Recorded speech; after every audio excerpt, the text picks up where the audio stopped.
This is infuriating to me. And Ken, it's gotten to the point where I'm a nanosecond away from becoming a Democrat just to teach Democrats how to fucking fight and how to talk to regular fucking people. They need fighters. They need populists. Call it a Tea Party movement. They need some sort of movement where they can punch back against Trump and get into a fucking boxing ring with him and talk to regular people. I just crave this.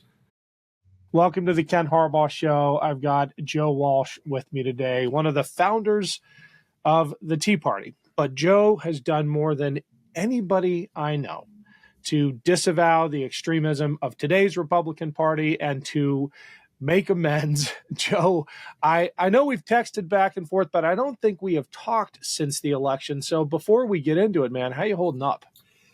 First of all, it's good to be with you, and thank you for everything you do.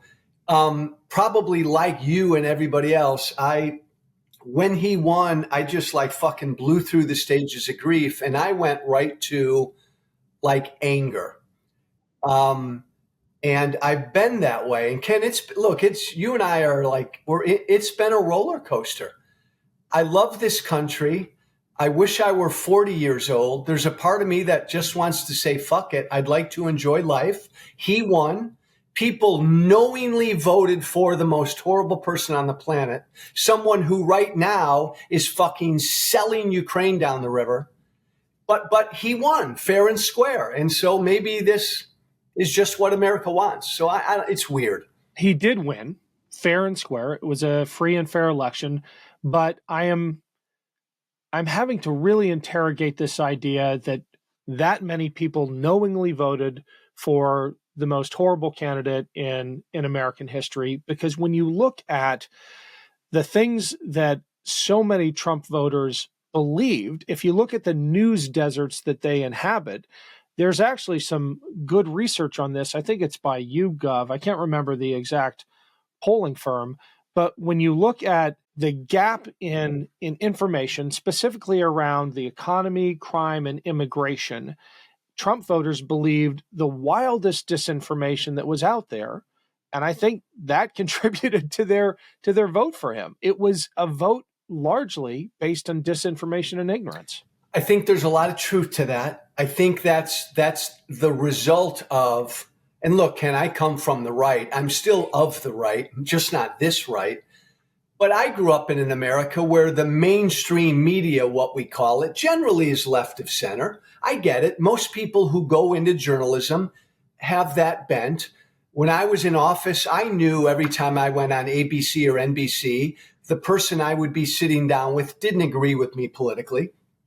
But eventually this pissed the right off. So they came up with this thing called Fox News so many years ago. And Fox News is solely devoted to the right. And as you said, it's now utterly propaganda and disinformation. So it's not just they're biased. Everybody's biased. The MAGA right, the world I used to come from, and again, you're nice, Ken, to me. I used to be in that world, and I used to push some of the bullshit disinformation because the audience wants it. So it's really scary. Yeah, look, I'm under no illusions about the bias of the media. I mean, I am biased. It's impossible not to be, just in the guests that I choose to interview, right? Yep.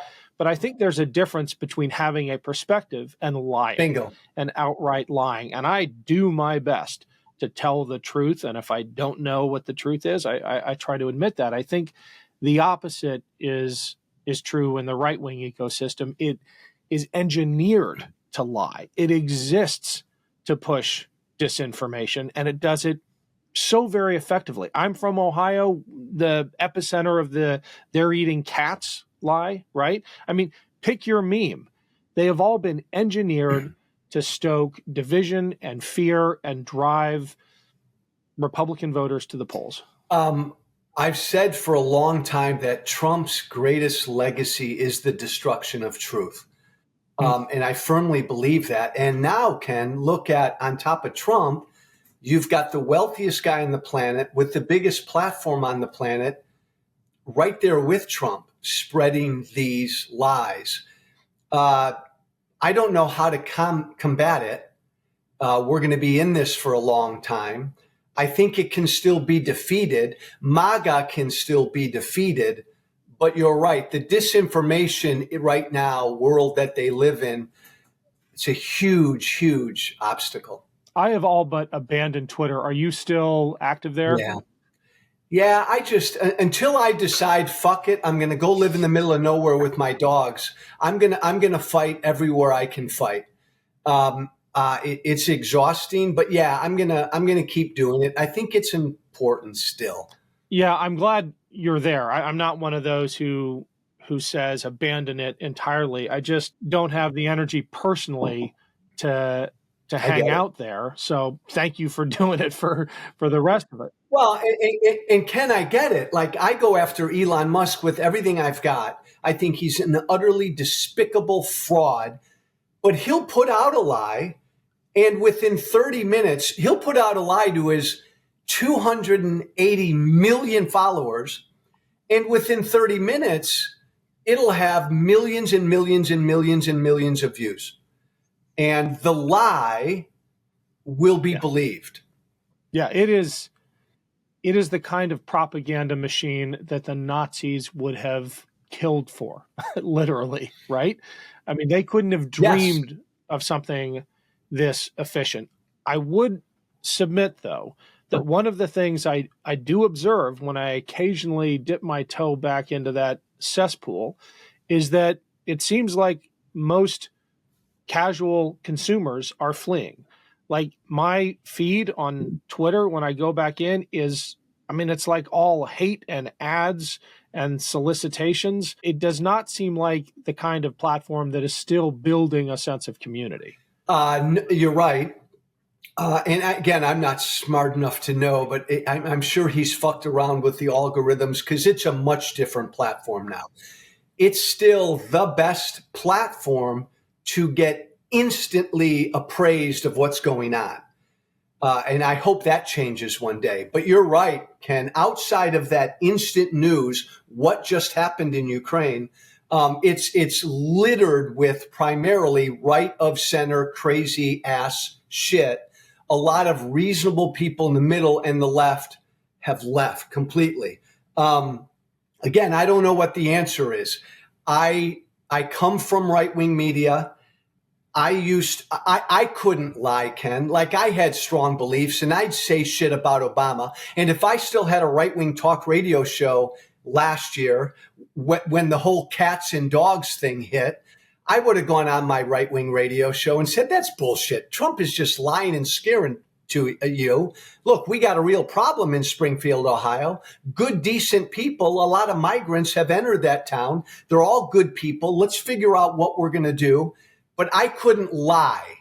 And that's because, Ken, I was pressured at the very beginning to be on Team Trump.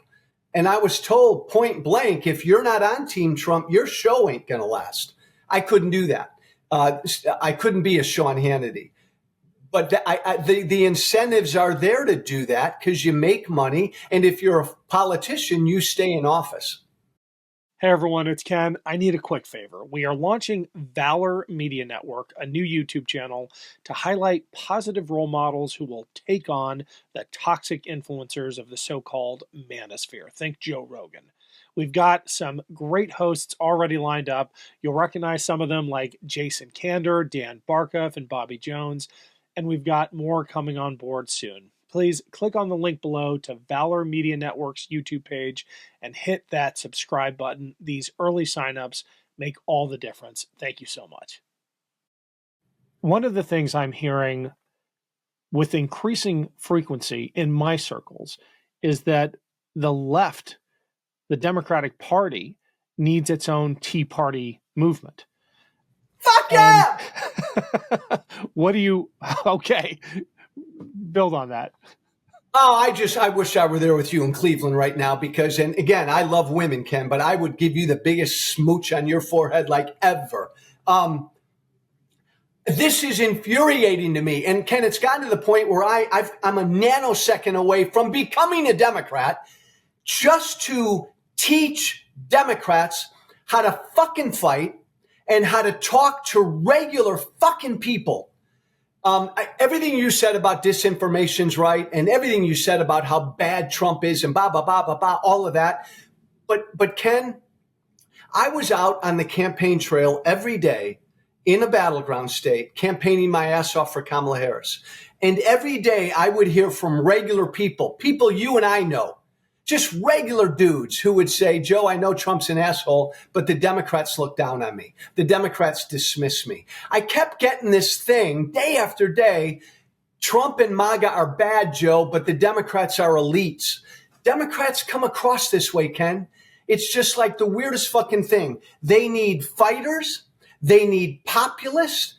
Call it a Tea Party movement. They need some sort of movement where they can punch back against Trump and get into a fucking boxing ring with him and talk to regular people. I just crave this. Have you seen that leader, or do you think it's going to be someone most of us haven't heard of yet? Is it going to be someone who emerges from like the roots of the party or from outside the party, or might it be, an AOC type that we're aware of but hasn't blown up yet?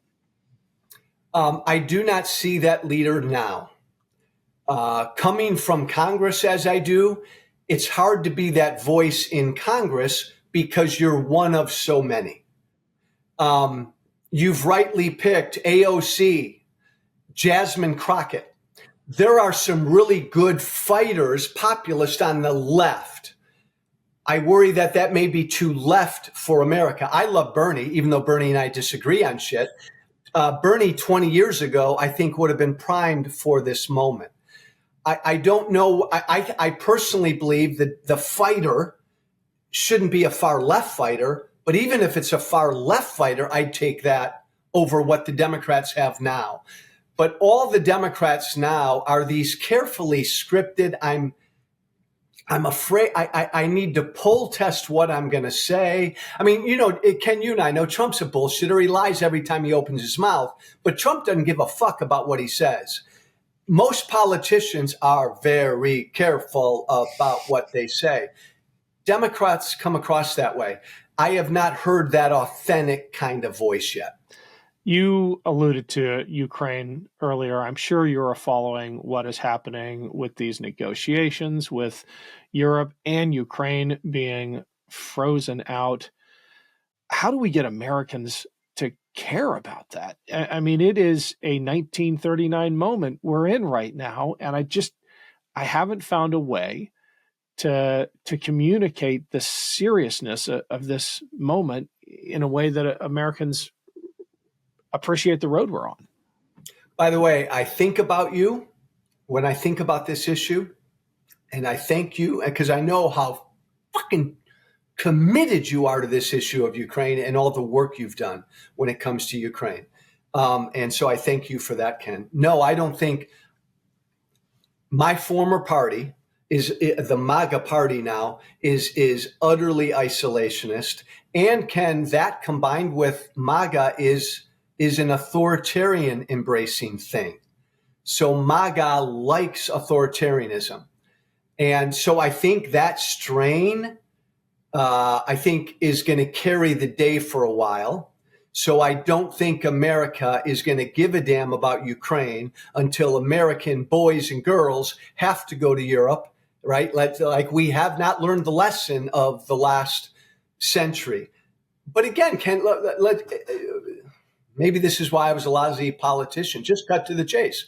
Trump's a fucking Russian asset. Donald Trump works for Putin. I'm so tired of all these smart people perplexed. Like, why is Trump such a bad negotiator? Why is he giving away everything before he even sits down with Russia? Trump's a great negotiator. He's negotiating on behalf of Putin. He's doing exactly what Putin wants him to do. Wake the fuck up, America. The president of the United States works for Putin. And I so want to apologize to the people of Ukraine every single day. Do you have any faith in the former Russia hawks like Rubio and I guess McConnell? Are they going to do anything? Well, McConnell will speak out, but he's now powerless. Rubio, Right. I mean, Ken, you look at Rubio, the shit he said 1 month after the invasion, just 3 years ago. I mean, he called it. He said that Putin was going to try to install a puppet government in Kyiv. Putin was never going to give back any of the territory he got, and damn Putin. That was just Rubio 3 years ago, and now Rubio right now is carrying out what Trump and Putin want him to do, and that was the only potentially sensible voice in this administration. So no, there's still Tom Cotton and even Lindsey Graham. What a wuss butt he is. There are still a handful of Republicans who understand that we've got to stand with Ukraine, but they will remain quiet. And we haven't even talked about Tulsi Gabbard yet, which of all the nominees, I thought I would have put money on the Senate saying that's a bridge too far. And they all caved. You and I are brothers, because that's the one that I would have put my money on too. Like, that's it. Like, oh my God, at best, she's a Putin cheerleader. You can't put her in charge of our intelligence, right? John Thune, right? All you responsible Republicans. But that's scary. And Ken, and I believe this, America's allies will hold back intelligence from us these next 4 years. There's no fucking way they will give us their intelligence. But now looking back with hindsight, these Republicans, Ken, they would have approved Matt Gaetz for Attorney General. I don't think there's anybody they would have turned down. Absolutely spineless. Well, Joe, give us something to hope for to wrap up here. Are you seeing any kind of antibodies in the American body politic that are being activated in response to these outrages? Is there any hope? Yeah, no, I believe there is, Ken, and I unlike in 2016 when he won, and immediately there was like a formal resistance. The resistance to Trump and Trumpism is building up in a very decentralized fashion, and it's building up organically. We just saw earlier this week, 50 protests in 50 state capitals around the country just build up organically.